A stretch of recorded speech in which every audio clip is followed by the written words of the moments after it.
좋은 일이 많길 바랍니다.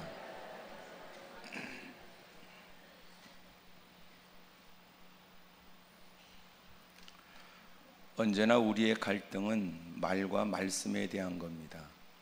하나님의 전에 들어와서 하나님의 말씀을 들으면 그것이 옳은가 하다가 세상에 이곳저곳 들려주는 얘기에 귀를 기울이면 또 그것이 그런가 하여 마음을 뺏기게 되니까 늘 우리는 말씀과 그리고 말이 자꾸만 갈등이 되는 거예요.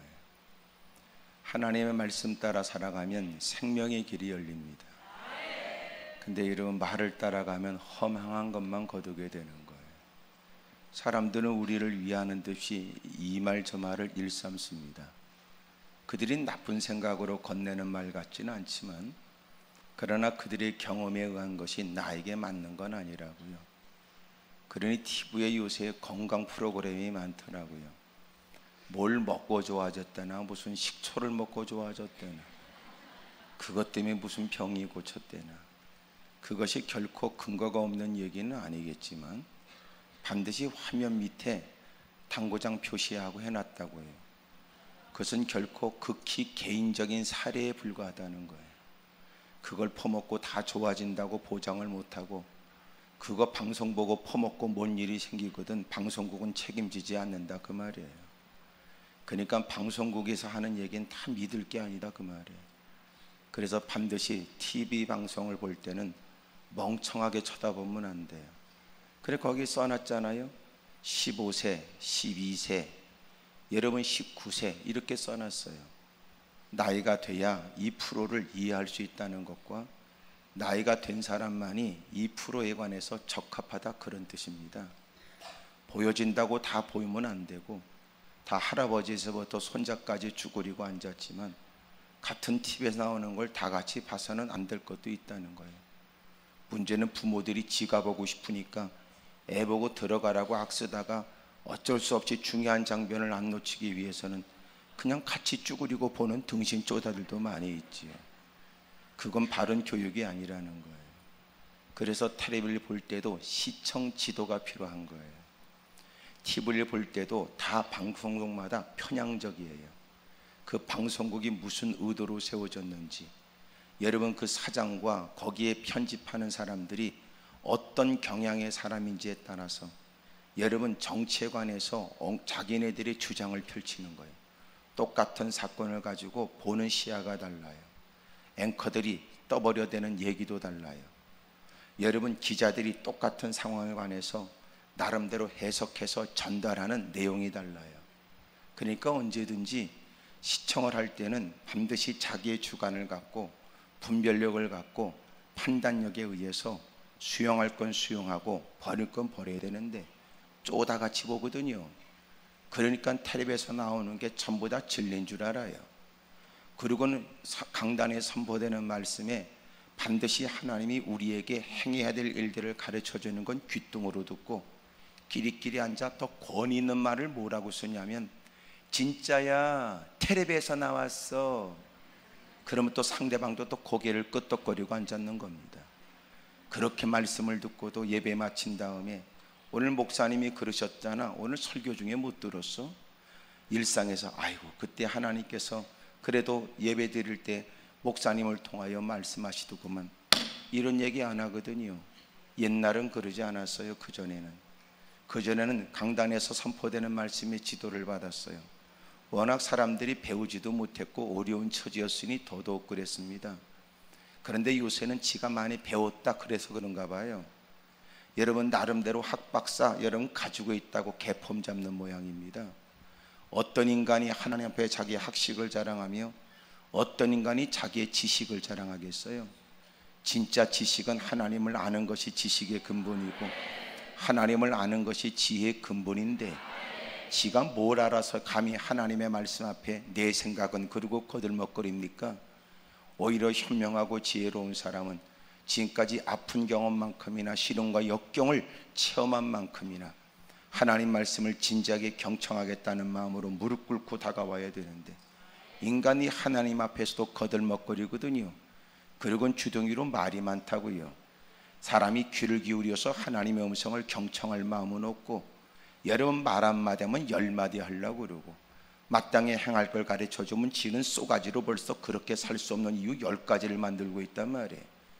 그러니 말씀은 들어서 아는 채는 더럽게 자라고, 때가 되면 나이 퍼먹으면 장로 권사 집사는 더럽게 하려고 그러지만, 여러분 하는 짓거리는 개판이거든요. 그런 것들이 천국을 갑니까? 어떤 놈이 그래요? 천국은 그래서 가는 거 아니에요. 구원을 받았다는 건 말씀과 관계 있다는 뜻이거든. 왜 네가 구원받았다는 걸 말씀을 통해서 네가 깨달았다면, 구원을 받은 사람은 말씀을 최고로 존중히 여긴다는 사람 아닙니까? 말씀 몇 가지를 가지고 내가 구원받았다고 악은 써대대. 네가 구원받았다는 인간이 말씀은 경히 여기고 세상에 떠도는 얘기에 마음을 빼앗겨 이것저것 기웃거리고 살아가는 건 어떻게 그게 구원받은 인간이냐 말이에요. 찬송이 중요한 건 성경을 통해서 이유를 대지만, 찬송은 대빵조화해도 성경을 말씀은 외면하고 무슨 귀에 들렸네 눈에 보여줬다는 그따구 헛소리만 해다면 그거는 여러분 다 장난치는 거라 그 말이지.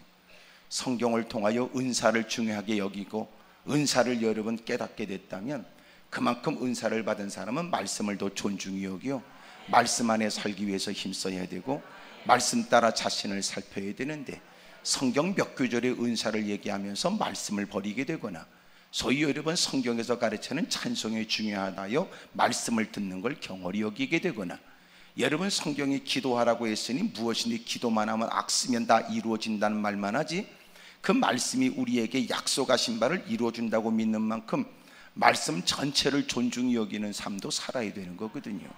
웃기잖아요. 스스로 모순이잖아요. 말씀을 통하여 자기의 행동은 바르다고 악쓰는 사람이 어찌 자기가 믿고 싶은 것만 믿으면서 믿음이라고 말합니까? 믿어야 될 하나님 말씀을 살펴 날마다 자기를 여러분 살펴 날마다 회개하고 믿음으로 살려고 그러고 하나님의 뜻대로 살려고 애쓰는 게 마땅하지. 나만 뚫어지게 본다고 해결될 일이 아니니까 아멘이라도 하세요. 고개라도 끄덕거리든지. 떠도는 말에 마음 뺏기지 말고, 하나님께서 이유 있어 우리를 불렀고 이 공간에 있는 우리에게 이유 있어 들려주신 말씀이니까 모든 사람에게 다 하시는 말씀은 아닌 듯하네. 그러니 내 처지와 형편을 모르지 않는 주님이고, 여러분도 엎어졌을 때는 주님이 나를 인도했다고 말하는 만큼 하나님 말씀을 진지하게 경청하여 자신을 살펴 회개하며 결심하고 다짐하게 되면 반드시 하나님은 온 땅을 두루 감찰하다가 그를 주목해 보시고 그와 추족하여 그와 함께하고 그의 앞길을 책임져 주시고, 대적하는 대적자들은 물리쳐 주시고, 힘쓰고 애쓰는 일마다 때마다 하나님은 가경의 은혜를 아끼지 않을 줄로 믿습니다. 그러므로 우리의 가장 큰 갈등이 뭐예요? 말씀과 말 사이라고요. 말씀과 말 사이에서 하나님 말씀을 들을 때는 맞는 것 같아 수긍했지만, 삶의 현적인 논리적이고 현실적인 얘기를 떠버리게 되면 하나님 말씀은 뒤로 해도 될 것 같은 착각에 빠지죠. 그 세월을 벌써 몇 년, 10년, 몇십 년 동안 하고 있는 사람이 있습니다. 주워들은 얘기는 많고 마음의 느낌 많아 때때로는 눈물 떨고 가면서 두 주먹 불 끈지고 결심하는 것처럼 하지만, 그 많은 세월 교회를 출입해도 달라진 건 쥐뿔도 없는 인간들. 그리고 때 되면 여러분 또 자기가 또 장로 권사 집사래나 나발이래나 개떡이나. 괜히 여러분 직분 가지고 장난하지 마세요. 예? 중요한 건 네가 구원받았냐 그 말이야. 너 주님 앞에 섰을 때 너는 칭찬 듣겠냐 그 말이야. 예? 장로가 돼가지고 목사가 돼가지고 권사 집사가 돼가지고 주님께 외면당할 수 있다는 성경 말씀은 무섭잖아요. 선지자노로서의 귀신을 쫓아 이적을 행해 능력을 행해 모른다는데, 주님이 많은 사람에게 이목을 끌었던 이 땅에서의 삶과 달리 주님 앞에 서게 되면 주님이 냉정하게 누구의 눈길도 미치지 못하는 곳에서 홀로 있는 곳에서 그가 무슨 생각하고, 겉으로 볼 때는 거룩하고 착한 척하지만 배후에는 어떤 꿍꿍이로 했는지를 모르지 않는 주님이, 사람들은 그를 착하게 보지만 착하지 않은 인간도 더럽게 많고, 겉에 볼 때는 여러분 아주 얌전한 것 같은데 아주 웅큼한 것들도 더럽게 많고, 아주 고상한 것 같지만 아주 더러운 인간도 많거든. 사람들이 처세술은 있고 잔머리는 있으니까 여러 사람 있을 때 가만히 있는 게 중간을 가겠다고 가만히 있는 거지, 사실은 무식한 게 더럽게 많거든. 그러니 겉으로 볼 땐 누군가에 의해서 그 사람은 착한 사람, 믿음 좋은 사람, 신앙이 좋은 사람으로 만들어질 뿐이지, 실상은 믿음 있는 사람인가? 주님이 판단하신다는 거예요.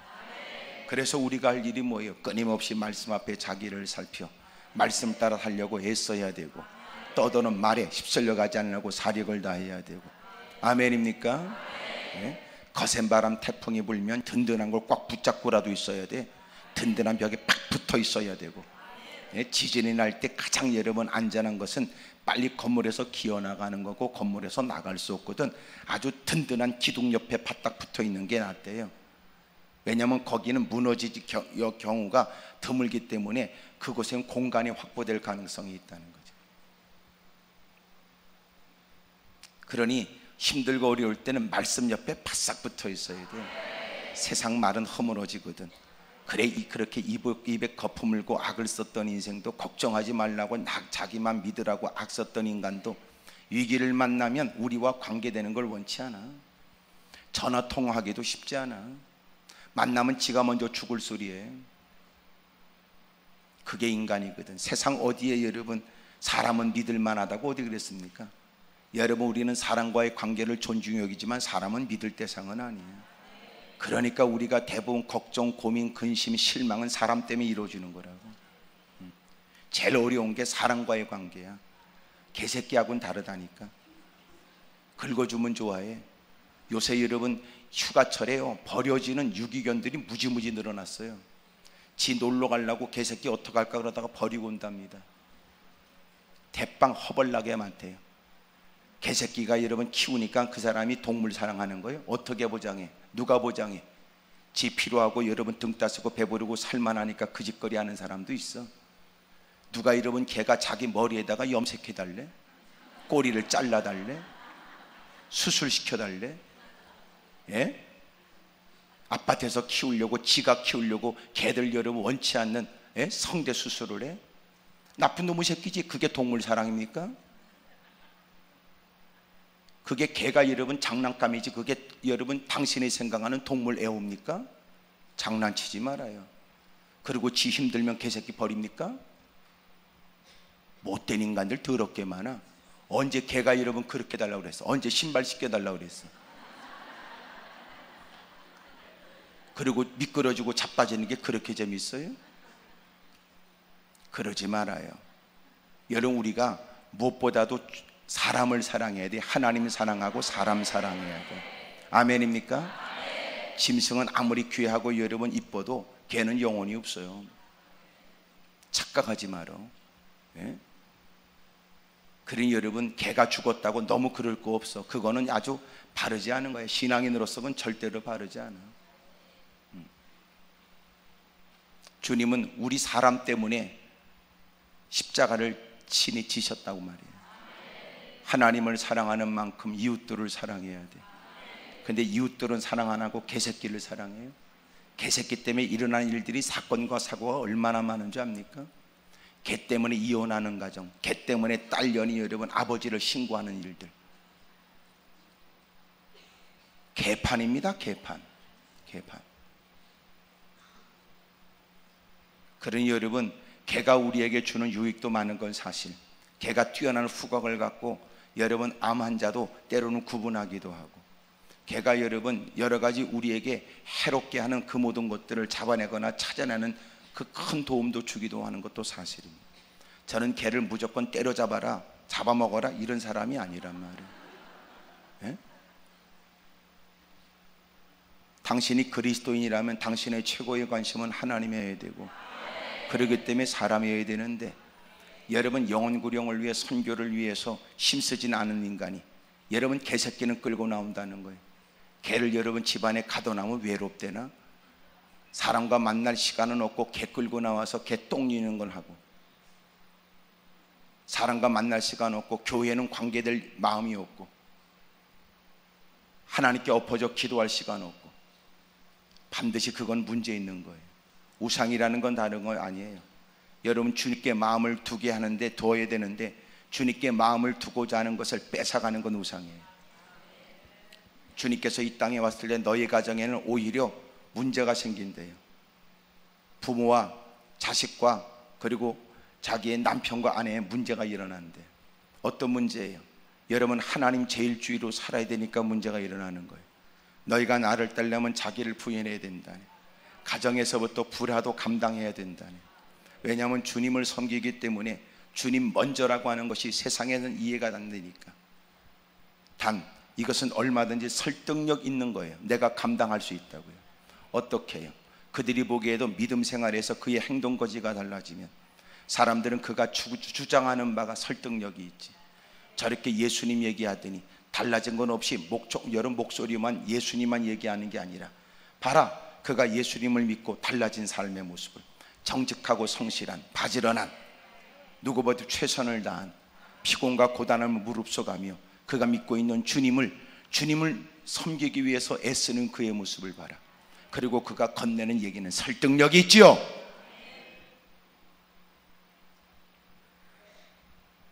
그러니 언제나 여러분 집안에서도 잘 생각하세요.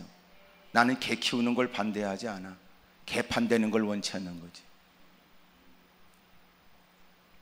여러분 자녀들도 마찬가지. 누구든지 부모가 가르쳐 줘야 돼요. 너는 언제나 하나님 앞에 서서 아버지의 얘기하고 엄마의 얘기하고, 그러나 하나님의 말씀과 충돌하거든. 너는 말보다 말씀을 따라가라. 그것이 너에게 복일 것이다. 왜냐하면 내가 인생을 살아가면서 하나님 말씀이 얼마나 고귀한지를 고난을 통하여 하나님은 알게 하셨고 시련 속에서 터득하게 되었으니, 부모로서 자식이 잘 되길 원하는 마음으로 너에게 건네는 얘기는, 너는 아버지가 자식을 끔찍이 위하는 마음으로 말을 건네지만, 그러나 하나님께서 아버지가 자식을 위하는 마음 때문에 하나님을 보지 못하고 말할 때 있으나, 네가 하나님 앞에서 말씀을 들으면서 하나님께서 너에게 주시는 말씀이 부모의 말과 부딪히거든. 너는 하나님의 뜻대로 살거라. 그것이 너를 위한 것이다. 그리고 그것이 훗날 우리 모두를 위한 것이 된다. 가르쳐줘야지요. 부모가 지가 뭘 알아서 자식을 여러분 이렇게 저래라 보장합니까? 부모가 살았던 세대에 뛰어난 직업과 지금은 가면 갈수록 여러분 직업이, 선호하는 직업이 달라졌어요. 옛날에는 여러분 전부 다 노래한다면 딴따라 그랬지만 지금 노래만 잘해도 히트치잖아. 웬만한 애들은 다 목표가 뭐냐? 가수가 된다고, 개그맨 된다고 그러고, 그리고 여러분 이제 셰프가 된다고 그러고. 옛날 여러분 셰프가 된다는 건 그냥 셰프라 그랬어? 말이 지금 셰프지 옛날엔 주방장이지 뭐야. 공부 더럽게 그렇게 많이 해가지고 네가 겨우 주방장 아니야? 옛날엔 뒤집어질 일이었다고. 요새 그렇게 잘 나가는 줄 누가 알았어? 부모 세대는 여러분 자식을 윽박질렀지만 자식의 시대는 정작 다르단 말이에요. 그러니 여러분 옛날에는 10년이 돼야 세상이 바뀌지만 지금은 하루가 다르게 바뀌거든. 뭘 알아서 여러분 자식의 장래를 걱정한다고 부모가 윽박지릅니까? 오늘날 최선을 다하고 네가 하나님 앞에서 바른 길을 결정하라고 가르쳐주고, 그 일들을 행복하고 즐겁게 감당할 일을 결정하도록 도와주는 게 마땅하지. 그래서 여러분 부모가 잘못하면 자식을 여러분 그릇된 길로 만들 수 있다는 거예요. 저는 적지 않은 많은 분들을 만나요. 그들이 겪고 있는 사람과의 대인관계가 문제가 생기거나 사회에 여러분 생활이 안 되는 이유가 뭘까 보니까 부모에 의해서 그러더라고요. 어릴 때부터 부모가 강압적이었고 부모가 원하는 대로 자기의 생각을 펼치지 못한 채 마마보이로 자라고, 부모는 때가 되면 지는 죽어버렸잖아. 자식은 세상에 수없이 많은 변화와 다양한 도전 앞에 설득하며 이해시키며 부딪히며 극복해야 되는 일들에 감당할 만한 힘을, 내성을 키운 적이 없거든. 그러니 꽁무니 빼고 도망가버리고 좌절해버리고 쉽게 포기해버리고. 그러니 여러분 하나님 앞에서 결정하는 건 대단히 중요해요. 가슴 아프게도 사람들은 말 때문에 말씀을 외면한다고요. 하나님 말씀을 듣고 삶의 현장에 돌아가면 사람들은 말씀을 옹호하거나 말씀을 귀하다고 말하기보다 떠도는 말로 사람들은 우리를 위한답시고 건네기도 하고, 아무개도 그랬고 누구도 그랬다고 얘기하면 설득력이 있고, 현실 보라고 그러면 고개를 끄덕거리게 되고, 논리적으로 누가 얘기하면 얘는 마침내 발걸음을 옮기게 된다고요. 시편 1편에 복 있는 사람은 악인의 길을 쫓지 않아요. 죄인의 길에 들어서지 않아. 오만한 자의 자리에 앉지 않아요. 여러분 동의하지 않고 동행하지 않고 동석하지 않는다고요. 시작이 뭐예요? 여러분, 악인의 꾀에 동의하는 게 시작이에요. 누군가 여러분 얘기하면 그런 얘기에 분별력을 갖고 바르지 않은 건 단호하게 거절해야 되고, 옳지 않은 것에 관해서는 더 이상 얘기를 듣고 싶지 않다고 분명히 표명해야 되는데, 놀란 거 하나님 말씀을 들을 때는 하찮게 듣더니 이 사람 저 사람 얘기하면 체면 때문에 어쩔 수 없다고 핑계대지만 그런 얘기에 귀를 기울이고 고개를 끄덕거리다가 분위기에 어쩔 수 없이 끌려가 똑같은 못된 짓을 한단 말이에요. 사람들이 죄에 대한 의식은, 다수의 사람들이 모이면 죄에 대한 의식은 줄어든대요. 혼자 그 일을 하라고는 못하지만 여럿이 우리가 죄를 짓자 그러면 그 분위기 때문에 자기가 짊어져야 될 죄의 결과에 대한 값이 적어질 거라고 착각한다는 거죠. 그렇지 않아요. 어둠의 세력이 그렇게 우리를 유혹하지. 나는 여러분이 늘 말씀을 쫓아 살길 바랍니다. 말씀을 따라 행동하길 바래요. 떠도는 말에 속을 거 없어요. 예수님께서 베데스다 연못으로 가신 거예요. 38년 동안 고통당하는 사람이 있어요. 그가 말하지 않지만 주님은 알고 있지요. 그래도 주님은 물었어요. 네가 낫고자 하냐고 말이에요. 고난과 고통 속에 있을 때 과연 낫고자 하는 마음이 모든 사람이 동일될까요? 그 시련을 오랫동안 겪는 사람은 그 질병과 고통으로부터 벗어나가자는 마음이 누구보다 간절할까요? 그렇지 않아요. 우리가 문제를 처음 만날 때는 해결의 의지가 커지지만 시간이 지나면 이제는 그것과 친숙해진다고요. 그리고 마침내는 시간이 지나면 운명처럼 수용하게 돼 있어요. 옆에 사람 문제다 싶어 걱정하지만 그는 이제는 전혀 그 문제를 의식도 안 해요. 주님이 그에게 묻는 거예요. 교회 안에서도 마찬가지. 교회 안에 들어와 누군가 당신의 잘못된 것을 대놓고 지적하지 않으면, 누구도 당신이 문제 있다는 것을 개인적으로 지적하지 않으면, 많은 믿음 있는 사람 틈바구니에서 그저 늘 반복되는 예배를 드리고 몇 년 10년 시간이 지나가면 자기도 누구 못지않은 믿음이 된 것처럼 착각하거든요. 믿음도 쥐뿔도 없는 게, 구원의 감격도 없는 사람이. 더 가슴 아픈 얘기할까요? 여러분, 그렇게 남다른 중직을 갖고도 세례를 받지 않고 중직자가 될 수 있다는 거 압니까? 어떤 분이 저한테 와서 너무나 가슴 아픈 사연을 말씀하셨던 때가 있었어요. 자기가 그렇게 나쁜 의도적으로 그랬던 건 아니지만 너무나 열심히 하다 보니까 누구도 그분이 세례를 안 받은 분이 저렇게 열심으로 할 줄 몰랐대요. 그러니까 여러분, 세례도 받지 않은 분을 그냥 당연히 저런 분들이라면 세례 받은 분이라 여기고, 그리고는 집사를 줬어요. 집사 됐으니 더 이상은 누가 세례를 받았나 안 받았나 누가 거론합니까? 그러니까 권사가 됐어요. 나이는 들었고 그런 처제도 그분은 마음 가운데 신앙적 양심에 견딜 수 없는 고통을 겪게 되었지요. 매년 있게 되는 학습 세례, 그것 때문에 너무나 괴로웠어요. 그러나 권사가 돼서 저는 아직 세례 못 받았으니 세례 받길 원합니다, 그럴 수도 없는 처지. 여러분, 그는 너무나 중압감에 시달리게 됐지요. 저한테 오셨다고요. 그리고 저에게 도움을 청했어요. 저는 섬기는 교회에서 목사님께 받으라고 말했지만 그분의 여러분 처지에 관해서도 고민하기 시작했어요. 얼마큼의 시간을 달라고 얘기했습니다. 그리고 기도했지요. 그랬더니 하나님께서 깨닫게 하신 건 그를 자유케 해주라는 거였어요. 그가 교회 생활을 불편함이 없이 할 수 있도록. 그래 제가 그분에게 세례를 베풀었어요. 그분도 연세가 있으신데 더 노모가 계시더라고요. 두 분이 오셔서 얼마나 펑펑 우시는지, 누구한테 말할 수 없는, 누가 알까봐 쉬쉬할 그런 얘기에 너무나 오랜 세월 힘들었어요. 여러분 어떻습니까? 은혜도 없이 여러분 직분자가 될 수 있어요. 은혜가 있는 척 하면서도 여러분 중직자가 될 수 있어요. 한때는 은혜가 있었잖아요. 지금은 쥐뿔도 은혜도 없는 것들이, 그리고 장로라고 권사라고 집사라고 다닐 수 있어요. 그리고 이제는 아주 폼만 잡아요. 은혜 있는 것처럼. 어떻게 해야 누군가에게 은혜 있는 사람처럼 보여지느냐를 누구보다 잘 알고 있죠. 그래서 교회가 부흥되는 비결, 거짓말을 뽑아내는 겁니다. 우리의 개인의 거짓말을 뽑아내요. 우리는 너무너무 거짓말을 잘해요. 기도 속에도 거짓말이 너무 많아요. 솔직합니까? 진실합니까? 주여 큰 믿음 개떡이나, 큰 믿음은 둘째치고 작은 믿음이라도 있습니까?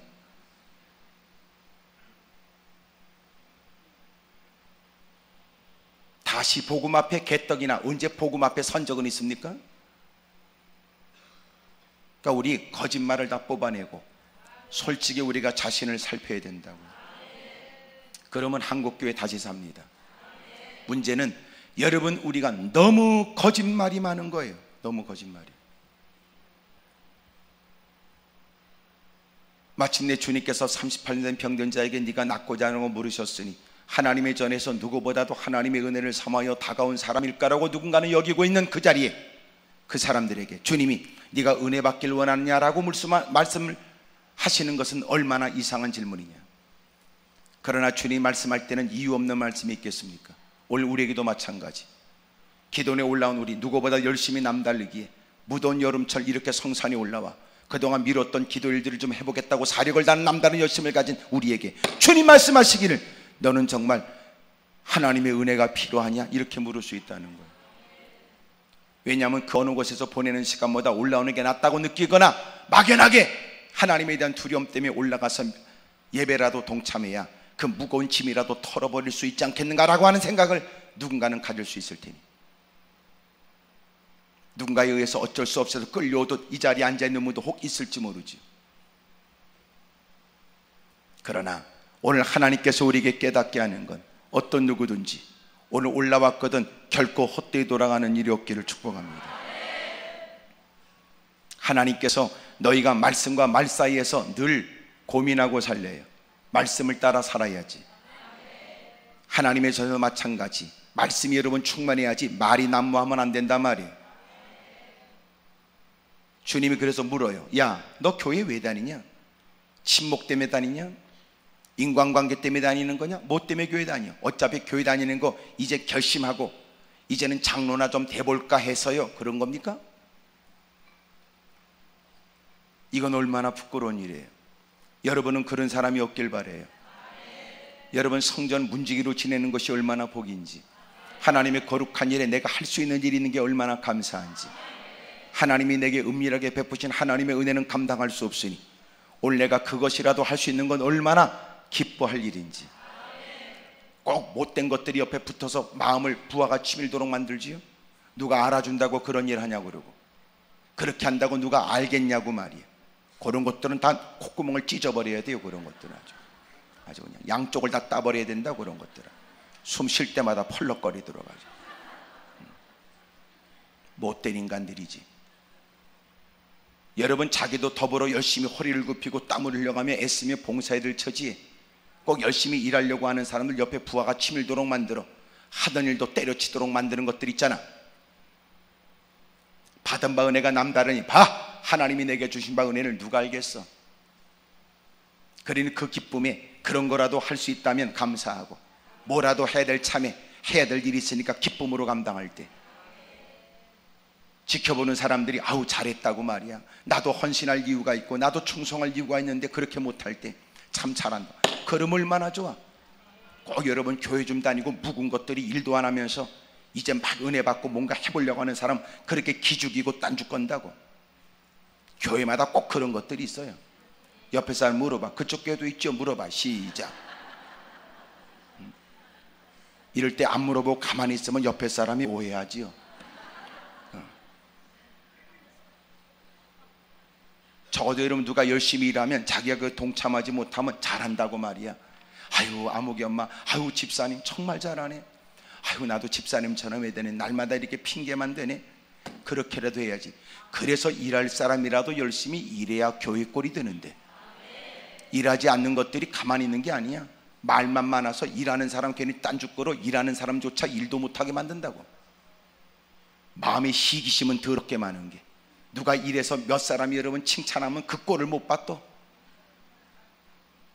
하여튼 교회 안에 이거는요 그냥 신앙이 아니고 하여튼 이게 정신과에 가야 될 사람들이 대빵 많아. 정신과에. 왜들 그러나 몰라. 왜들 상상을 초월한 짓을 한다고. 아무것도 아닌 일이 입이 대발로 삐져나 구석에 처박혀서 사람 눈길 끌려고 그러고, 그러면 또 왜 그러냐고 갔다 그러면 또 내가 뭘 어쨌냐고 그러고 또 그런 사람들 우리는 뭐라고 그래요? 재수 없다고 그러지. 그런 것들은 신앙생활 바르게 해요. 밖에서 통하지 않는 짓거리를 교회에서 하면 되겠어?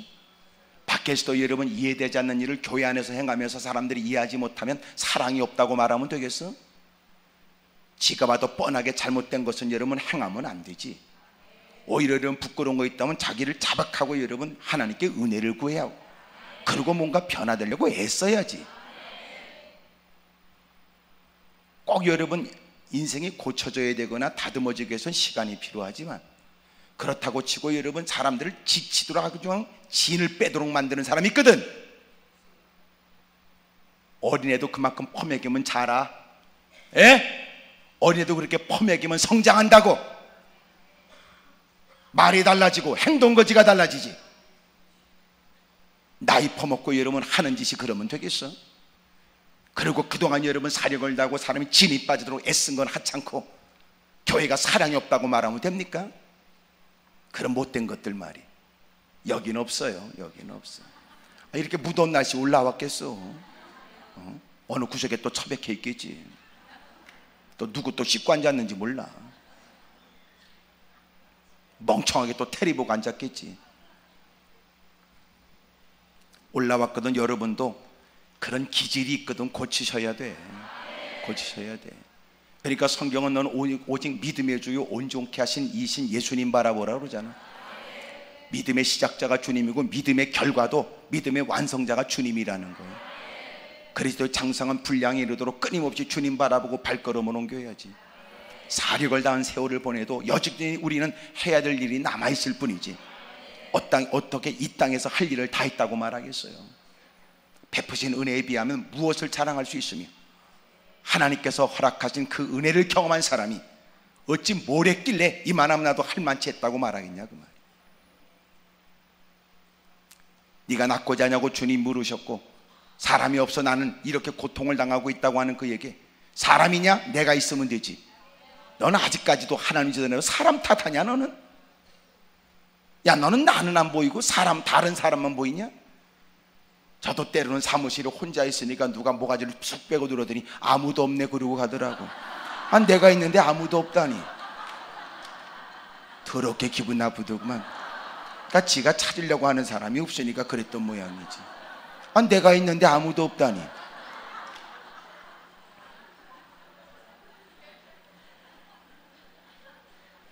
인간이 꼭 신앙생활도 그렇게 하거든. 자기가 기대했던 사람이 없으면 아무도 없어. 여러분, 사람이 할 수 없는 것도 하시는 주님이 계시는데 뭘 걱정해. 돕는 사람은 없어도 주님이 계시고, 그 일을 감당하겠다고 할 만한 그런 의지도 좀 부족하고, 돕겠다는 사람도 없지만 오늘도 주님이 계시다는 희망을 갖고 주의 이름을 부르면 주님이 도와주는데 말이에요. 놀랍잖아요. 세상 그 어느 구석에서 그러고 있다면 이해가 되지만, 하나님의 전에 다가와서조차 사람이 없다고 하나님 앞에서도 낙심하고 절망하는 건 얼마나 불행해요. 가까운 사람이 있다고 당신의 마음은 이해합니까? 내 새끼들 여러분 내 마음을 이해하겠어? 남편이라고 아내의 눈물을 이해하겠냐고? 아내라고 남편의 한숨은 이해하겠어? 때로는 그래서 많은 가족 속에도 보이지 않는 외로움도 있게 마련. 그래서 주님은 길을 열어놨잖아. 오밤중에도 나는 네 기도를 들을 거라고 그러고, 졸지도 주무시 않는 주님이 그의 한숨과 기도 소리를 듣겠다고 말씀하시는데도 한숨은 더 길어져도 무릎 꿇을 마음은 없는 사람, 그리고 날마다 탄식만 하고 돕는 사람은 없다고 넋두리만 하는 사람들, 오늘도 주님의 위로가 있고 주님의 평강이 있고 주님의 구체적인 역사가 있습니다. 마침내 주님이 그를 향하여 일어나라 말씀하시니까 거짓말처럼 꼼짝하지 못했던 그가 자리를 박차고 벌떡 일어나, 마침내 그가 주님 말씀하신 대로 일어나 누웠던 상을 걷어가지고 걸어갈 때, 이때는 안식일이었기에 사람들이 일을 금하는 나름대로 율법을 정해놨고, 그래서 물건을 들고 간다는 건 죄로 여겼단 말이에요. 여러분, 하나님께서 말씀하심을 따라 세칙을 정한 장로들, 대시장들이, 여러분 율법학자들이 세칙을 정하여 그것을 어떻게 일상에서 적용할 것인가, 그래서 나름대로 만들었어요. 그리고는 결코 하나님이 기뻐하지 않을 일을 그들은 일방적으로 죄인이라고 그러고 율법을 어겼다고 그러고 죽일 놈이라고 이런 일을 주저없이 행했던 거예요. 더더구나 예수님은 안식일의 주인이신데 주님이 친히 그에게 말씀하신 바에 따라 그가 행하는 일에 그것은 옳지 않다고 얘기했다고요. 10절에 유대인들이 병 나은 사람에게 이르되 안식일인데 내가 자리를 들고 가는 것이 옳지 아니하니라 이렇게 말한 거예요. 여러분, 옳고 그름은 주님께 있어요. 사람에게 있지 않아요. 내려온 오랫동안의 그 교회 연역 따라 사람들이 그 교회를 출입하면서 나름대로 만든 전통에 있지 않다고요. 지금까지 우리 교회는 그런 거 안 해봤습니다. 아, 그래? 그런 거 안 해봤지만 이제 말씀이 그러니까 해보시오. 우리 교회는 지금까지, 아니 니네 교회 얘기하지 말고 말씀 얘기하라고. 말씀 얘기. 왜 젊은이들 떠나는 줄 아세요? 자꾸만 우리 교회는 지금까지 그러니까 가는 거예요. 놀란 건 말씀이라면 떠날 사람이 없어요. 우리 교회에는 나이 먹은 사람들이 그러니까 떠나는 거예요. 나이 먹은 사람들이 지금까지는 그러니까, 그럼 지금까지대로 하세요. 마음대로 하세요. 마음대로 하세요. 그런 교회는 장례식장으로 바꿔지는 거예요. 하나님의 말씀을 따라 이 시대를 어떻게 적용할 것이냐, 바꿔지는 세상에 성경이 오늘 이 시대에 우리의 옷차림에 관해서 말하진 않았어요. 올여름 우리의 식생활 이런 변화에 관해서는 성경은 다 구체적으로 말하지 않아요. 하지만 우리는 얼마든지 하나님의 뜻을 알 수가 있다고요. 뭔데요? 성경 전체에 흐르는 분명하고 확실한 뼈대인 하나님에 대한 지식을 갖고 충분히 그것을 이해할 수 있다고 합니다. 무슨 말인지 압니까? 때로는 그것이 나쁜 것은 아니라도 덕이 되지 않는다면 우리는 참아야 될 일을, 그것이 죄는 아니야. 죄는 아니야. 하지만 어떤 방법을 통해서라도 주님을 증거해야 될 처지에 놓인 우리가 혹시나 내가 행동하는 것이 복음을 증거하는 일에 유익이 없다면 기꺼이 먹고 싶은 것도 안 먹겠다 그 말이에요. 왜? 그 한 끼 안 먹는다고 죽어? 누군가는 여러분 몇십일 금식하는데 내가 하고 싶은 거라도 그 한다고 해서 죄는 아니야. 하지만 그것이 누군가가 보기에 덕이 되지 않아 오해가 될 만해. 그래서 나는 하고 싶은 것도 안 하기로 했어. 나는 할 수 있거든. 주님을 드러내고 싶으니까. 그게 그리스도인이지. 때로는 그것 때문에 손해도 있을 수 있겠지. 불편함도 있을 수 있겠지요. 그럼에도 불구하고 우리는 주의 영광을 위해 기꺼이 한다. 주님이 그랬잖아. 너희가 나를 따르려면 자기를 부인해야 돼. 네 것 주장하지 마라. 내 성깔도 말하지 마라. 네 기질도 주장하지 마라. 더운 날씨를 무릅쓰고 피곤함을 무릅쓰며 비천한 사람들과 함께, 때로는 부유한 사람도 기꺼이 그들과 함께 자기 십자가를 짊어졌네. 죽어야 된다는데 죽어야 된다고요. 엄해라고 그런 거죠 지금?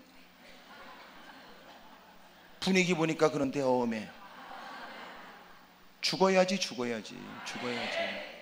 또 하나 우리끼리 생각해. 지가 안 죽겠어? 또 언젠가 다 죽어버리지. 죽어. 이 생각하면 안 돼. 어차피 죽어. 우리는 언젠가는. 우린 이 땅이 끝이 아니야. 영원한 세상이 있으니까. 어차피 죽을 거 주를 위해 죽어요. 이 땅이 끝이 아니라 천국도 있으니까. 너무나 그렇게 비굴하게 믿음을 때려치고 부끄럽게 살 건 없다.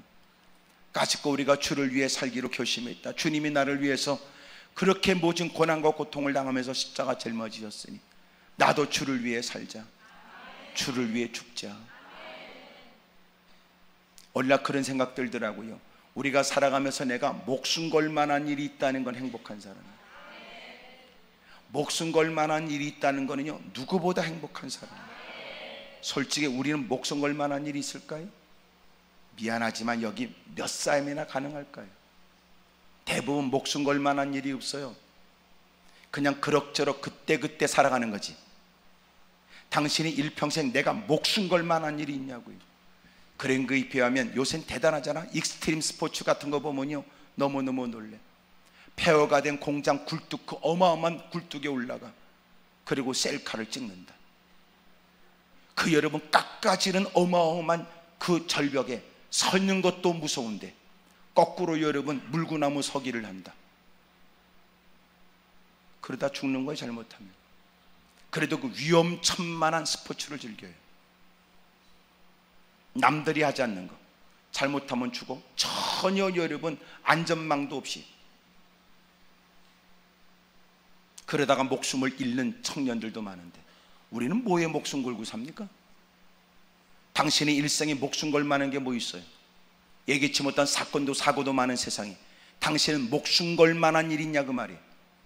아니 말로 그가 허황된 일 같아도 목숨 걸 만한 일이 있다는 건 보통 사람 아니에요. 적지 않은 사람들은 목숨 걸 만한 일이 없어요. 바울은 주를 위해서 목숨을 거는 거예요. 순교한 분들 기꺼이 이런 본 바가 있고 들은 바 있고 본 바 있으니 목숨을 거는 거예요. 왜 우리가 세상에 경쟁이 없습니까? 우리는 살아계신 하나님을 믿고 주님의 은혜를 입었다고 말하지만 그러나 그것이 진짠가 의문이 되지요. 우리는 주를 위해 목숨 걸 마음은 있는가? 오늘 당신은 왜 사는가? 고난 가운데도 당신이 여전히도 또렷한 목표는 무엇인지, 목숨 걸 만한 일이 있다면 그 사람은 대단한 사람이에요. 하지만 목숨 걸고 사력을 다하는 사람이 얼마나 있을까요? 그것이 무엇이든. 오늘 깊이 고민하세요. 난 특별히 여기 있는 젊은이들 지금부터 주님을 믿는 믿음 안에서 목숨 걸 일이 생기길 바랍니다. 목숨 걸 일이. 목숨 걸 일이. 여러분 간혹 사회에서 두각을 나타내는 사람들이 어떻게 그 쉽지 않은 일을 어떻게 그 과정을 극복하여 어떻게 그 처지에 오를 수 없는 자리에 오르게 됐는지. 요새 그런 거 많이 나오잖아요. 유리천장을 깨고. 그럼 보이긴 보이지만 그의 위치로는 올라갈 수 없을 때 그는 그걸 뚫고 깨고 남다른 자리에 오르게 됐다는 얘기들. 그분들이 한결같이 하는 얘기가 뭔지 아세요? 여러분 절박함이에요. 절박함이 주는 의미가 뭘까요? 그는 거기에 목숨을 거는 거예요. 그거 아니면 안 되겠다 싶은 거지. 옆에 사람 다 물어봐요. 그쪽은 목숨 걸 만한 일이 있어요? 물어봐요. 시작. 미안하지만 없을 겁니다. 미안하지만 그럭저럭 사는 거지. 올 입에 달콤하면 그것으로 만족했다가 또 여러분 몸이 자꾸만 퉁퉁 붓고 여러분 몸이 또 살이 찌면 살 빼야지 그러다가 땡기면 우선 먹고 보자 그러고 먹으면서 내일부터는 다이어트 한다 그러고 결국은 그가 내린 결론 어쨌든 살이 찌든지 안 빠지든지 건강하면 된다 그러고 다 그럭저럭 사는 거 아닙니까? 일평생 목숨 걸 만한 일이 있다면 당신은 누구보다 무서운 사람이에요. 무슨 말인지 압니까? 목숨 거는 사람을 이길 수가 없다는 거예요. 오늘 여러분 하나님의 영광을 위해 우리 모두가 그런 마음을 갖는다면 삶의 현장에서 맡겨진 그 일을 하나님이 내게 맡겨준 소명, 맡겨준 사명인 줄 알고 사력을 다한다면 여러분 세상 곳곳에서도 주의 이름이 드러날 거예요. 그리스도의 향취가 퍼져나가기 시작할 거예요. 많은 사람들은 그를 통하여 주님을 보게 될 것입니다. 무엇이 옳고 그래요? 여러분 주님이 중심입니다. 여러분 주님이 하라고 하는 게 옳은 거지요. 다수의 사람들이 볼 때 지금까지 보지 못한 일이다 하여 그것이 잘못됐다고 말할 수 있나? 나름대로의 전통이 아니라 주님이 말씀하신 게 바른 거지. 야, 너 들고 가지 마라. 들고 가지 마. 왜요? 그분이 나한테 들고 가라고 그랬어요. 야, 그래도 들고 가지 마라. 아, 그분이 들고 가라고 그랬습니다. 근데 오늘날도 교회 생활이 어려운 건 다수의 사람들이 하나님의 말씀대로 살려고 하는 것보다는 몸에 배어진 나름대로의 종교 습관에 의해 늘 해왔던 것이 원칙인 줄 안다. 그리고 하나님의 뜻대로 행하려고 모처럼 깨달음을 따라 행하려고 하는 그 모습이 사람들에겐 단지 익숙하지 않다는 이유 때문에 누군가에 의해서 저지당하기도 한다. 우리 다시 살펴봐야 돼요. 그것이 내가 편해서 하는 일인지 익숙해서 그 일을 하는 건지, 정말 그것이 주님이 원해서 하는 건지, 이거 살피지 않으면 훗날 주님 앞에 우리는 큰 책망을 피할 길이 없습니다. 왜냐하면 하나님의 말씀은 외면했고 말만 의존했던 사람. 여러분, 장로 권사가 여러분 옳다고 해서 옳은 거 아니에요. 여러분, 주님이 보실 때는 전혀 다를 수도 있지 않을까? 옛날에는 장로 권사, 소위 여러분 중직된 분들이요, 참 훌륭한 분들 많았어요. 주를 위해서 사력을 다하고 애써왔기 때문에, 그러니 여러분 이제 교인들이 막 들어오면 그분들이 교육했어요. 새신자 교육 뭐 특별 그런 거 없어도 그분들에 의해서 그분들은 어떻게 신앙생활 해야 되는지를 배웠다고요. 아이고 아무개 엄마 이렇게 해야 돼. 아 그래요 권사님? 아 예 장로님. 그러고 배웠어요. 근데 많은 시간이 지나가면서 요새는 누가 과연 우리의 본이 될런지, 누가 과연 사람들을 가르칠런지, 급기야 이제는 누군가 이렇게 말한다. 장로님이 그렇게 해도요 아무견만 그렇게 하면 안 돼. 그 권사는 그렇게 해도 아무견만 그렇게 하면 안 돼. 강단에 선포되는 말씀에 이제 교회 막 들어온 사람이 11조에 대한 얘기를 듣고 그리고 물어봤어. 아이고 집사님 11조 어떻게 하지요? 저도 11조를 해야지요. 그랬더니 집사가 하지 말어. 하지 말어. 안 해도 돼, 안 해도 돼, 안 해도 돼. 왜냐하면 지가 안 하니까. 지가 안 하니까.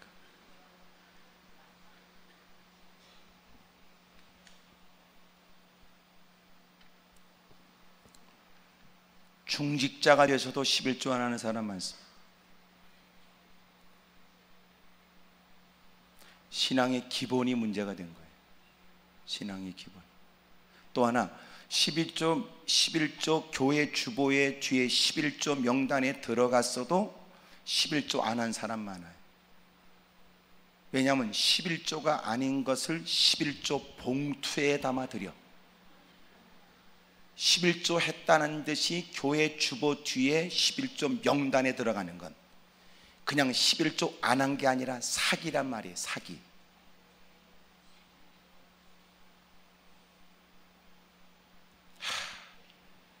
하여튼 내가 이렇게 설교하다 보면 아주 민감한 부분들은 여실히 드러나요. 그런 표정들이 벌써 아주 뭐 별로 안 좋은데. 그러니까 목사는 설교해도 여러분 얼굴 보고 하면 안 되겠더라. 그래서 어떨 때는 여러분 얼굴 보기보다는 막 여러분 원고를 써서 원고 보는 게 훨씬 나아.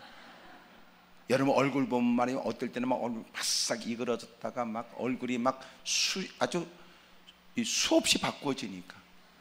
성도들 얼굴 보면 안 돼요. 저 사람이 말씀 때문에 지금 마음이 걸려서 그러는지 아니면 여러분 지가 속이 안 좋아서 그냥 밥을 잘못 퍼먹어서 얹힌 건지 구분이 안 되니까. 그러니까 여러분 장로 권사 얼굴 보고 아우 내가 무슨 말을 잘못했나 이러면 안 된다. 그러니까 목사가 얼마나 여러분 힘들어요. 그러니까 목사님이 설교를 듣는 방법은 여러분 교회 가서도 절대로 주일날은 인상 쓰고 앉아있지 말아요. 그리고 앉는 자리에 앉아. 앉는 자리에. 그렇잖아. 대부분 앉는 자리 여러분 있지요. 지정석. 지정석은 아니지만 지정석이 된 거지. 늦게 와도 또 비키라고 하면 다 비켜주잖아. 그 지정석 있잖아. 왜냐하면 목사님이 이렇게 딱 쓰면 한눈에 딱 들어오거든.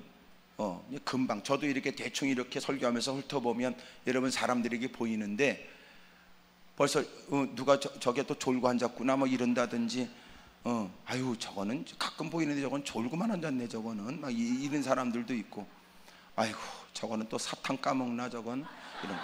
난 사탕 까먹는 걸 어떨 때는 야 너는 예배 시간에 사탕 까먹냐 내가 그러려다가 아 저거는 당 떨어져서 그렇구나 그렇게 생각하기로 했어요. 당 떨어져 죽는 것보다 사탕 하나 까먹는 게 낫지. 난 그렇게 생각하기로 했어. 또 그런 것들이 지 혼자 까먹지 않아. 혼자 까먹기 미안하니까 또 옆에 사람까지 줘가면서 같이 까먹으려고. 아이고 쪼다 진짜. 그러면서 또 하나님밖에 없다고 부들부들 떠는 것처럼 웃기는 게 어디 있어? 나는 뭐 한편은 이해를 하려고 애써. 내가 애써. 나도 옛날에 비해서 많이 착해졌으니까.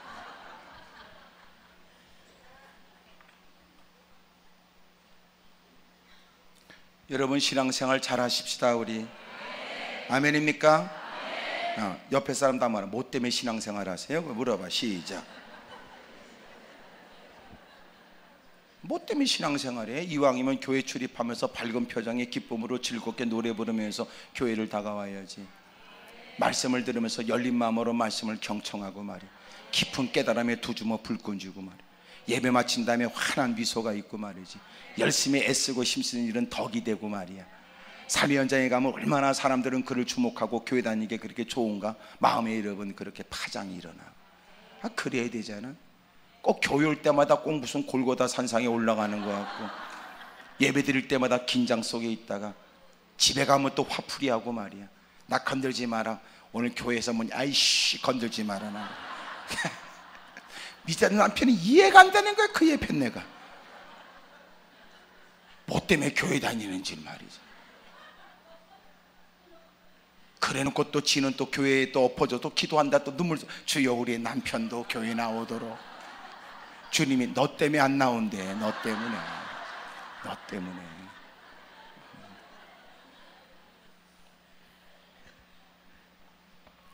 그 전에 제가 섬겼던 교회, 여러분 그 청년이 교회 안 나오는 이유가 뭔 줄 알아요? 그 엄마가 권사인데, 여러분 자기 엄마가 어떻게 그런 그 교회의 권사냐 그 말이에요. 말이 어렵죠? 어떻게 우리 엄마 같은 사람이 교회 권사냐 그 말이에요. 그래서 이런 교회 안 나온다 그 말이죠.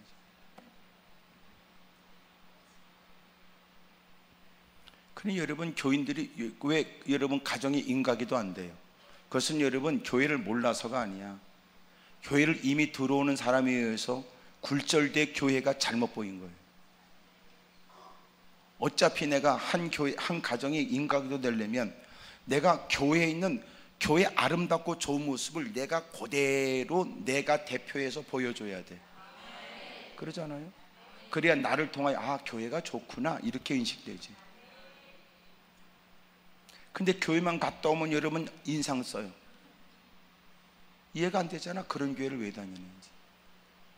그리고 그들은 생각할 거냐, 우리는 교회 안 다녀 다행이다 이렇게. 저거는 교회만 갔다 오면 인상 쓰고 교회만 갔다 오면 불평하는데, 그런 것들이 또 교회 안에 들어와서 우리 교회가 부흥되게 해달라고 부들부들 떨어.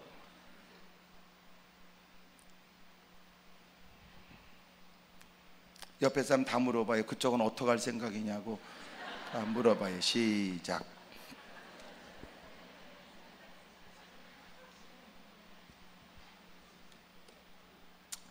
집에 가서 잘해요. 또 이렇게 며칠 또 기도원에 머물렀다고 집에 가니까 남편이 야, 잘 놀다 왔냐? 이렇게 아니 이렇게 쭈그리고 앉아서 예배 드리고 있는 걸 모르고 잘 놀다 왔냐? 이렇게. 그럼 갑자기 화딱지 나니까 이씨 은혜 받고 오니까는 마귀가 역사한다 그러고. 집에 있던 남편이 자기가 지금까지 마귀라고 생각해 본 적이 없는데 며칠 동안 기도원 갔다 온 아내가 연구한 결과가 남편이 마귀야.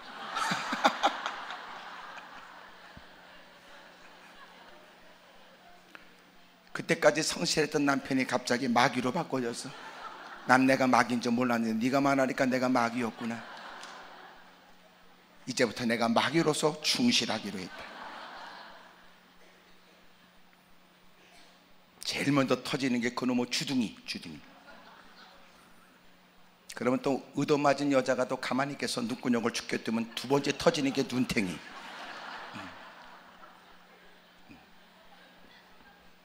하기사 요새 얻어맞는 남자들도 많대. 그래서 맞다 못해서 이혼 신청한 사람도 많다네. 참 사람이요 지혜가 없어요. 대부분 여러분 그리스도인들의 모순이 뭐냐면 열심은 있는데 지혜가 결여된 거예요. 어렵고 힘든 핍박과 고난 중에도 열심히 여러분 주님을 섬기겠다는 건 귀한데 지혜가 결여되니까 열심히 오해받는 거예요. 나는 여러분의 열심만큼이나 지혜가 있어야 돼요. 아멘입니까? 여러분 때로는 남편이 그렇게 씁쓸해하는 모습을 뒤로하고 하나님 줄 알아서 무릎 꿇고 기도하는 사람, 깨닫게 된 말씀 때문에 결심한 바가 있고 느낀 바가 있어 다짐한 바 있고, 그래서 여러분 집에 딱 돌아가 예상이 되잖아. 야, 나를 이해하지 못한 남편이 어떤 모습 보일지. 그러나 예배 시간에 받은 바 은혜가 있고 뭔가 이런 가꾸어지고 예배된 모습이 되어져. 들어가면서 말해 밝은 표정으로 말해. 남편이 막 씩씩거리면 미안해. 아무리 큰 등치라도 몸을 약간 빅바 이렇게 정면으로 하지 말고 약간 옆으로 가서 비대야 돼.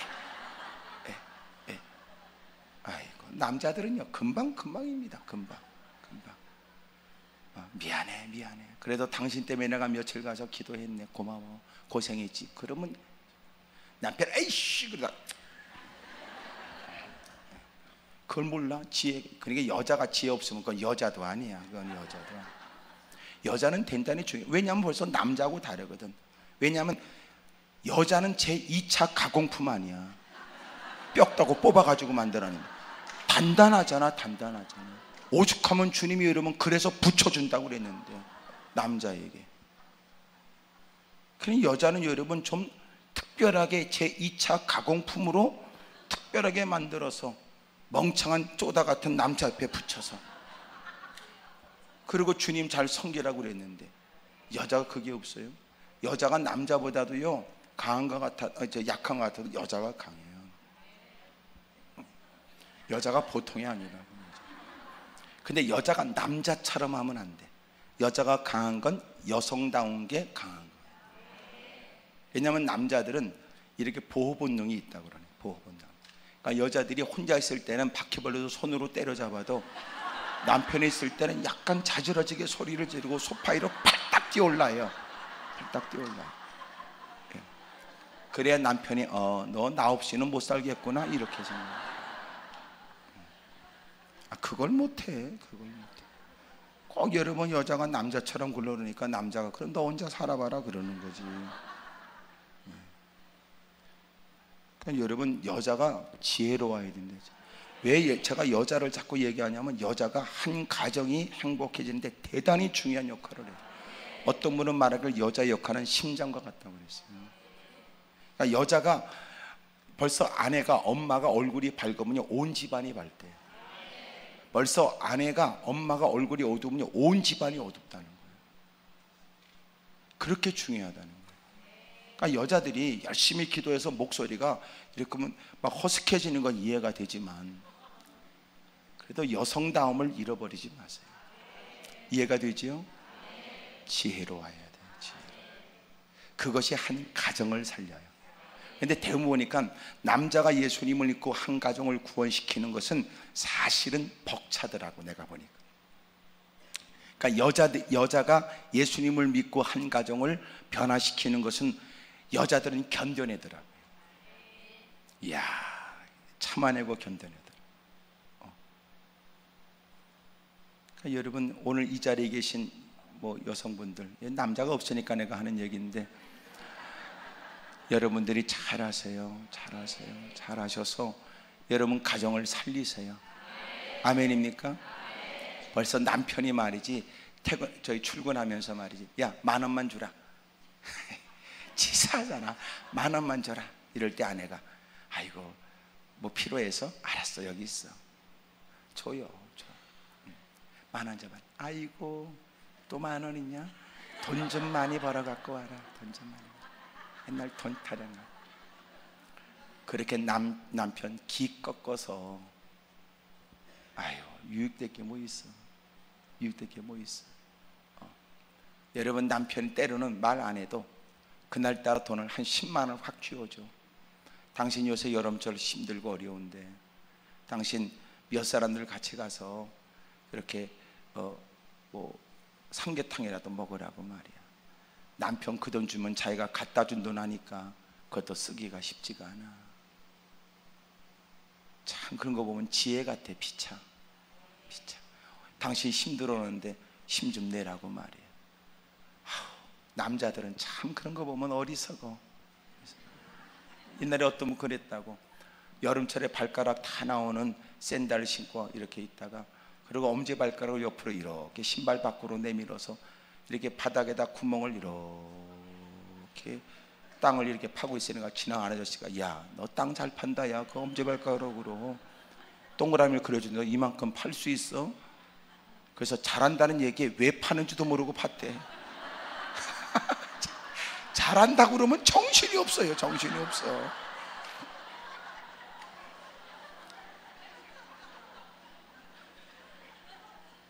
그 전에 여러분 김일 선수가 여러분 빡치게 레슬링 그거 얼마나 여러분 온 나라가 다 들썩거렸는데, 그때 말이 남자들은 빡치기만 잘하면 되는 줄 알고 말이지. 어떤 아저씨가 보고, 야, 너 빡치게 잘한다. 야, 그래 너는 벽을 놔야 돼. 너 여기 부댈 수 있어? 그걸 왜 해야 되는지 이유가 없는데도 그냥 돌진했다는 거 아니야. 그러니까 남자들은 잘한다고 그러면요 혼미해지는 것 같아요. 여러분 가정이 행복해지길 바랍니다. 그래서 여러분 누군가 지혜를 발휘한다면 가정에도 변화가 있을 거예요. 크게 아멘 하십시다. 옳고 그름은 주님이 결정해요. 주님이 결정하는 게 맞습니다. 그 다음에 여러분 11절 대답하되 나를 낫게 하는 그가 자리를 들고 걸어가라 하더이다. 그래서 내가 이렇게 들고 갑니다. 야, 누가 고쳤는데? 모르겠어요. 예수님은 그 자리를 피하셨습니다. 14절 그 후에 예수께서 성전에서 그 사람을 만나 이르시되 보라 내가 나았으니 더 심한 것이 생기지 않게 다시는 죄를 범하지 말라 하시니라. 그래요. 언제나 해결받고 치료받은 사람들을, 여러분 그가 왜 그렇게 고통을 당했는지 주님이 앞에서는 5장 1절에서부터는 기록하지는 않았지만 주님이 죄 문제에 고통당하는 그를 죄 문제를 해결해 주시고 드디어 그를 고통에서부터 벗어나게 하신 거거든요. 네가 다시는 죄를 범하지 않기 위해서 힘써야 된다는 거예요. 은혜를 받은 사람 은혜를 쫓아 사셔야 됩니다. 하나님이 은혜를 줬더니 죄를 지면 되겠어요? 하나님이 건강을 줬더니 그 건강으로 못된 짓 하면 됩니까? 갈 데가 없어 누군가의 들것에 실려 하나님 전에 출입했던 사람, 이것저것 받아주는 것도 없는 처지에 하나님 전에 다가와서 하나님께 은혜를 구하다가 하나님의 은혜를 경험하여 치료받으면 이제는 주일날도 바쁘다고 그러고 하나님께 엎어져 기도할 시간도 없어. 하나님의 너한테 은혜를 주고 환경을 변화시키고 육체를 강건케 하시고 생활이 개선되게 하시고 네 여건에 변화가 있게 하시면, 그러면 이제는 그동안 내가 힘들어 어려워서 하지 못했던 짓을 한 맺힌 듯 하면 되겠냐 그 말이에요. 하나님의 은혜를 받았으니 은혜 받은 자처럼 살아야지. 크게 아멘 하십시다. 어찌 하나님의 은혜를 받은 사람이 주님이 원치 않는 일을 하며 주님께 은혜를 받았다고 말하는 사람이 주님이 금하시는 일을 행할 수 있겠느냐. 여기 이 자리에도 하나님의 은혜가 필요해 다가왔지만 여러분도 지금까지 살아오는 생에 하나님의 은혜를 적지 않게 경험했겠지요. 엎드려 기도한 기도 하나님은 나를 외면하지 않았고 쏟은 눈물에 주님이 응답해 주셔서 자녀를 이만큼까지 키우고 여러분 우리의 가정도 이만큼까지 됐으며 자신의 삶도 여기까지 오게 된 것은 하나님의 은혜라고 부정할 수 없는 우리, 베푸신 하나님의 은혜가 있으니 어렵고 힘들어도 주님께 은혜를 받은 자처럼 살아야 되는데, 불행한 일은 은혜를 받았다 하여 주님이 허락하신 힘으로 주님이 주시는 능력으로 주님이 주신 배경으로 주님이 기뻐하지 않는 곳에 있고 주님이 원치 않는 일을 행하며 주님이 금한 일들을 행해서야 되겠냐 그 말이에요. 언제나 하나님 말씀을 따라 옳고 그름을 분별하십시오. 하나님께 은혜를 받았거든 하나님의 은혜를 받은 자처럼 사셔야 됩니다. 크게 아멘 하십시다. 은혜를 받기 위해서도 엎어져 하나님의 말씀에 귀를 기울여야 되지만 은혜를 받고 나서도 하나님 말씀을 들어야 되는 건 은혜를 받은 자가 은혜를 받은 자처럼 살기 위해서 그렇단 말이에요. 대부분의 사람들이 어렵고 힘들다면 하나님 전에 다가오지만 위기를 벗어나게 되면 더 이상 예배를 중히 여기지 않는 모순 속에 살아가거든. 은혜를 받기 위해서도 무릎 꿇어야 되지만 은혜를 받았기 때문에 또 하나님께 무릎을 꿇어야 돼요. 주님, 제가 은혜를 받은 사람입니다. 하나님께서 또 제게 명하시는 바 말씀대로 순종하지요. 지난 나는 위기를 벗어나기 위해서 말씀에 귀를 기울였으나 이제는 주님의 은혜를 입은 자가 되어져 주님이 행하라고 하는 일을 쫓아 행하기 위해 말씀에 귀를 기울입니다. 얼마나 아름다워요. 근데 우리끼리 있으니까 얘기지, 적지 않은 사람들이 위기를 만날 때는 하나님하고 무지무지 친한 척하다가 어렵고 힘든 일을 만나고 고난을 만났을 때는 하나님밖에 없다고 무릎을 꿇었던 사람이 위기를 모면하게 되면 더 이상은 하나님 필요 없다는 듯이 하나님께 등을 보인단 말이에요. 사랑하는 여러분, 이런 불행한 일이 없기를 축복합니다. 이제는 은혜를 받은 자처럼 살아야 돼요. 어찌 보면 우리가 지난날 은혜를 받은 사람이나 지금 하나님께 이런저런 고난 때문에 무릎 꿇은 처지가 됐다면 하나님이 그 문제를 해결받고자 하는 그에게 이렇게 질문하는지도 몰라요. 너는 지금까지 지난날 너는 내게 받은 바 은혜는 없었더냐? 너는 지금까지 내가 너에게 베푼 바 은혜는 기억하지 못하는가? 그러므로 다급한 문제 때문에 무릎을 꿇은 우리가 하나님, 지난날도 하나님의 은혜로 살았지만 하나님의 은혜를 은혜인 줄 알고 하나님을 섬겨 했던 인생, 그러나 그렇게 살지 못했습니다. 옛날에 비해서 환경이 좋아지니까 또 그렇게 분별 없이 행동할 때 많았고, 그리고 하나님의 뜻을 외면하고 살았으니 어려움을 만나고 나서야 또 하나님을 기억하는 어리석은 자가 됐습니다. 도움을 청하지만 먼저 하나님 앞에 나의 부끄러운 지난날을 고백하며 회개합니다. 주님, 용서해 주십시오. 할렐루야. 오늘도 그렇게 눈물을 쏟아 회개하며 하나님의 자비와 은혜를 구하는 당신에게 하나님이 주시는 평강이 있기를, 그 일에 구체적으로 주님이 개입하여 역사해 주시는 일들이 있기를 주의 이름으로 축복합니다. 크게 아멘 하십시다. 옆에 사람들 다 물어봐요. 그쪽은 무슨 일 때문에 올라오셨냐고 물어봐요. 시작. 가만히 있는 거 보니까 보통 일은 아닌 모양입니다. 어떤 문제든 간에 오늘도 하나님이 주시는 은혜가 있어서 결코 헛된 발걸음 되지 않기를 주의 이름으로 축복합니다. 할렐루야. 세 번째로 15절에 그 사람이 유대인들에 가서 자기를 고친 이는 예수라 하니라 그래요. 여러분, 주님은 그가 주님을 모를 때도 주님은 그에게 은혜를 베풀었습니다. 우리도 마찬가지. 내가 주님을 알기 전 주님이 나를 먼저 사랑하셨고 감당할 수 없는 은혜를 베풀어 주셨고, 비로소 성령을 통하여 우리는 자신을 깨닫게 되었고 그리고 믿어지게 되었으며, 여러분 마침내 주님을 알게 되었으니, 비로소 주님을 알게 되어 주님께 받은 바 은혜에 그는 가만히 있을 수가 없어요. 그래서 그는 사람들이 가서 얘기를 합니다. 저를 고쳐주신 분이 예수님이세요. 은혜를 받은 당신, 은혜를 쫓아 살아야 되고 또 하나는 주님을 증거하며 살아야 돼요. 가는 곳곳마다 내가 이렇게 당신이 보기에도 아름다운 모습이, 건강한 건강미가 당신이 보기에도 옛날에 확연히 비교되는 모습을 가꾸게 된 것은 당신은 모르나 내가 믿는 주님 때문에 그렇습니다.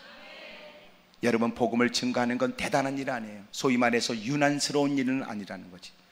더 정확하게 유난스러운 일만은 아니라는 거예요. 소위 여러분 크게 여러분 써가지고 십자가를 들고 다니고, 여러분 그런 것도 저는 반대하고 싶진 않아요. 왜 그런 줄 아십니까? 받은 바 은혜가 큰 사람, 받은 바 은혜가 남다른 사람은 그렇게 하지 않으면 안 될 것 같은 마음을 갖게 돼요. 저도 전철에 가서 전도도 해봤어요.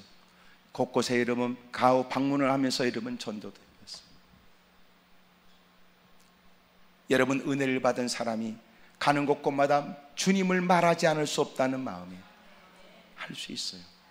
저는 누군가가 예수님 믿으십시오, 여러분 때가 임박했습니다, 회개하십시오 외쳐대는 얘기, 저는 반대하고 싶지 않아요.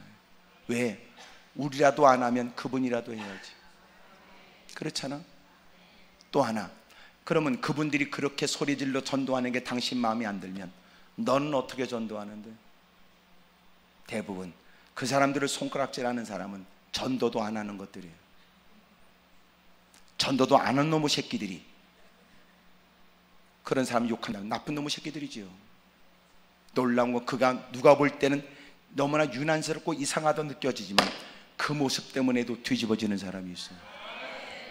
사람들은 듣기 싫다고 그리고 인상 찡그리고 반응하고 않고 지나가지만 그들이 외치는 소리가 그의 귀에 들어와요. 누군가 모태신앙이었던 사람은 자극받고 주님을 떠났던 사람이 자극받고 하나님은 하나님의 일을 하세요. 여러분, 그러나 모든 사람이 다 그렇게 안 한다면 여러분 나름대로 전도도 하셔야 되잖아요. 전도의 중요한 방법, 삶의 현장에서 여러분 사람들이 당신에 가서 물을 때 주님을 얘기하십시오. 여러분 자꾸 만나는 사람들에게 주님을 얘기하세요. 예수님 때문이에요. 예수님이 제가 이렇게 건강해진 것 같아요. 예수님 때문에 저는 그래도요 그 어려운 위기를 잘 벗어날 수 있었어요. 사람들은 그를 통하여 자꾸 예수님에 대한 얘기를 듣게 됩니다. 저 사람의 표정이 밝거나 행동거지가 저렇게 바르거나 누구보다 쾌하고 즐겁게 살아가는 것은 그가 말하는 예수님 때문인 것 같다. 여러분, 그렇게 해서 그 사람이 당장 나를 쫓아서 당신이 믿는 예수님 나도 믿을게요, 다음 주부터 내가 교회 나갈게요, 그러지는 않겠지만 당신이 끊임없이 예수님을 증거하게 되면 그에겐 또 다른 기회가 다가와 이미도 예수님에 관해서 좋은 인식을 갖고 있는 그는 누군가에 의해서 교회로 인도될 수 있어요. 당신이 그 사람을 교회로 데리고 와서 한 사람 전도했다고 딱지 한 장은 안 붙여도 당신이 전도했다는 건 주님이 기억한다고. 무슨 말인지 알지요? 그러므로 이제부터 가는 곳곳마다 예수님을 말하세요. 내게 일어난 변화는 예수님 때문이지. 내가 교회를 출석하면서 예수님을 믿게 돼서 그래요. 예수님 때문이에요. 예수님 때문에. 그래서 안디옥 교회에서는 사람들이 비로소 인정받게 됐으니 그리스도인이라고 불려지게 됐대요. 그리스도인이라고 불려지게 된 것은 여러분 그리스도에 속해진 사람이란 뜻으로 그들이 늘 그리스도를 외치는 사람이다. 그들은 가는 곳곳마다 그리스도를 외쳤다. 예수님 그분이 그리스도다. 그분이 구약에서 말하는 메시아다 라고 하는 걸 전했거든요. 그들의 행동거지는 달랐어요. 빛과 소금으로 살았습니다. 누구보다 겸손하고 온유했습니다. 그들의 삶은 무사람들과 비교됐습니다. 그런 중에 그들은 가는 곳곳마다 예수님을 얘기했어요. 시간이 지나 그리스도인은 때로는 누군가 비아냥거리는 말로 시작됐는지 모르지만 점점점 고귀한 말이 되었습니다. 오늘날 교회를 출입하여 목사, 장로, 권사, 집사 수없이 많은 직분을 얘기할지 모르지만 그러나 우리 가장 아름다운 이름은 그리스도인이란 말이에요. 그리스도인. 진정한 그리스도인. 여러분 우리 모두가 그런 마음을 품게 된다면 나는 목사가 아니라 나는 진정한 그리스도인으로 불려지고 싶다. 저도 마찬가지. 여러분 나는 목사가 아니라 나는 진정한 그리스도인으로 불려지길 원해요. 목사일 수는 있지만 그리스도인이라고 말할 수는 없다. 그럴 수도 있으니까. 장로지만 그리스도인이라고 말할 수는 없다. 권사지만 그리스도인이라고 말할 수는 없었다. 그 사람이 교회에서 권사라고 말하지만 사람들은 그를 그리스도인이라고 말할 수는 없다. 사람들이 말하기를 우리는 잘 모르겠어요, 그 사람의 직분이 뭔지. 하지만 그분은 그리스도인입니다. 이거는 고귀하고 아름다운 이름이에요. 오늘 저와 여러분들이 그 아름다운 고상한 이름이 있기를 주의 이름으로 축복합니다. 크게 아멘 하십시다. 가는 곳곳마다 주님을 자랑하고 주님을 고백하고 주님을 증거하는 사람. 오늘 베세사 연못가에 일어났던 놀라운 일, 38년 동안 고통당했던 사람이 해결되어지는 과정에 오늘 본문은 그 해결받고 난 다음에 그 뒷얘기예요. 야, 너 왜 그걸 들고 가? 주님이 그러셨어요. 그분이 그렇게 말씀하셨어요. 당신이 볼 때는 이것이 옳지 않은지 모르지만 그분이 말씀하셨어요. 그분이. 너는 다시는 죄를 범하지 않도록 조심해야 된다. 주님께 받은 바 은혜를 따라 살아야 된다는 것. 비로소 깨닫게 됐어요. 그분이시군요. 주님이 나를 예수님이 나를 깨끗게 하셨군요. 보세요, 저를 깨끗게 한 분은 예수님이세요. 오늘 기도원에 올라왔으나 여러분들은 주님의 은혜를 입은 자로 돌아가길 바라요. 다양한 문제 때문에 올라왔지만 돌아갈 때는 한결같이 그리스도의 면모가 보여지기를, 그리고 삶의 현장에서는 여러분을 통하여 많은 사람들이 주님이 살아계심을 새롭게 깨닫게 됐다고 하는 고백도 있기를 축복합니다.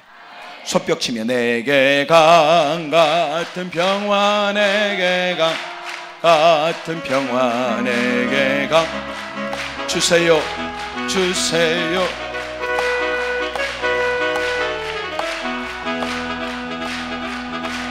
강 같은 평화, 내게 강 같은 평화, 깨닫는 지혜 내게 깨닫는 지혜 내게 깨닫는 지혜 내게 주세요, 주세요. 할렐루야. 내게 깨닫는 지혜 내게 깨닫는 지혜 내게 깨닫는 지혜, 행하는 믿음 내게 행하는 믿음 내게 행하는 믿음 내게 행하는 믿음 주세요. 내게 행하는 믿음 내게 행하는 믿음 내게 행하는 믿음 주세요. 무릎을 꿇고 두 손을 높이 들겠습니다.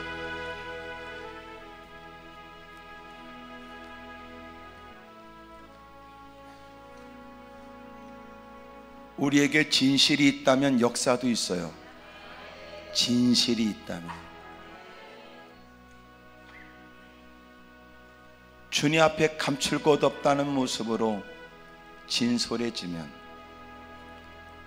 주님이 결코 우리를 외면하지 않아요. 감추려고 하는 것은 어리석은 일이고 숨기려고 하는 건 미련한 일이에요. 주님, 제게 은혜를 주십시오. 주님이 옳습니다. 주님의 결정이 맞습니다. 두 손을 높이 들겠습니다. 하나님, 우리를 용서해 주십시오. 우리 큰 목소리로 주님을 세 번 부르고 통성간절히 기도합니다. 주여, 주여, 주여. 어리석고 미련하였습니다.